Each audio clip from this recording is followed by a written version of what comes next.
تراو مسئلې ته فرعی ویل کېږي په دې معنا باندې چې دا عمل پورې تعلق لري،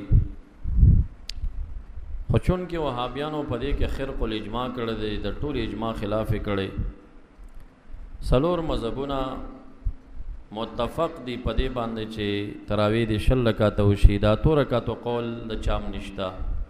موالکونه د 14 رکعاتو یو روایت شته دی.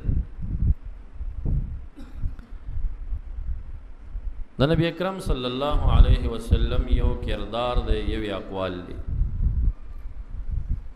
اقوال د 2 رکعاتو یا اقوال د 20 رکعاتو نه مونږ سشته او نه دوی سشته دی.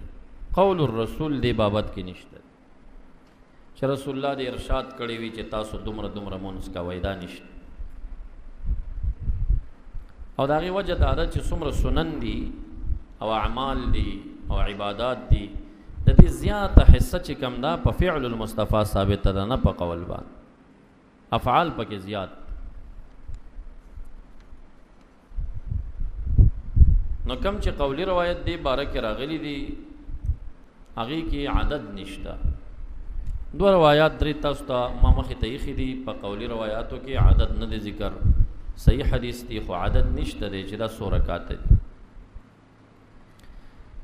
بیا تاسو ته د دې تراویح تسمیه ذکر شوی دا غم په دې وجه چې مصر کې یو متعصب وابي دا ویلي دي چې دا نوم د تراویح بدعت،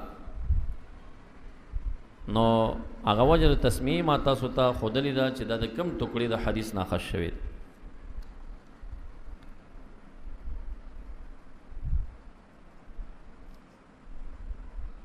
فعلی روایت ته چې راشو د رسول الله مبارک صلی الله علیه وسلم نه په رمضان شریف کې یو تراویح ثابت دي او یو د هغې مبارکونه تهجد ثابت. علما او محدثین چې بابونه لګي او د دې د تهجد او د تراویح نه الفاظ نقلی، نو تراویح نه تعبیر کوي په قیام رمضان باندې او د تهجد نه تعبیر کوي په قیام اللیل باندې.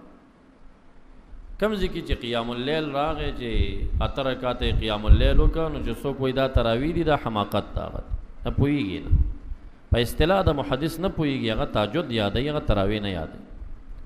او که کم ځکه قیام رمضان راغی، قیام رمضان، نو قیام رمضان بیا تراویح وي. د رسول الله مبارک صلی الله علیه وسلم نه د شپې منځ په رمضان کې یو روایت کې 20 راغلی دي، بل روایت کې 11 راغلی. دا کم چې 20 راغلی دي دا عمل 3 شپې شوی دی. دا کم چې 11 رکعات راغلی چې 3 وتر دي، 8 رکعات تهجد دي، دا عمل 1 شپه شوی دی. دا کم چې 20 شپې شوی دي دا په 21م 25م کې شوی دی، 3 شپې بے ترک شوی دی. دا کم چې په 1 شپه شوی دی دا په 20م شپه باندې شوی. اوس بعضې متعصبین را پورته کېږي او دا دواړه حدیثین یو شی جوړوي، دوکه کوي. وګوره صحیح بخاری کې راغلل چې نبی علیہ السلام 3 شپې راوتی دی په رمضان شریف کې. چې راوتی 100 رکعات یې کړي، بخاری کې خدا نه دی راغلی. ابن ابي شیبه کې راځي چې 20 رکعاته شوي، نه صحیح ابن خزیمه کې راغلی چې دا 11 رکعات. نو موږ به تاسو ته صحیح ابن خزیمه حدیث هم کېږدو، د بخاري حدیث به هم کېږدو. تاسو عقل لري، سوچ وکئ چې حدیث د بخاري د حدیث د ابن خزیمه سره څومره فرق لري. نو بیا حدیث د ابن خزیمه کې چې 8 رکعات رالل، دا د حدیث د بخاري شرح څنګه ګرځي؟ په حدیث د بخاری کې صفا دا راځي چې 3 شپې راوتی دی، په حدیث د ابن خزیمه کې دا راځي چې 1 شپه راوتی دی. تا هغه عمل د دې عمل شرح څنګه ګرځي؟ خپل یو تضاد دی. نو جوړ دا دی چې رسول الله مبارک تراویح 20 رکعاته کړي دي، 3 شپې کړي دي، نورې نه دي کړي چې په خلکو لازم نشي.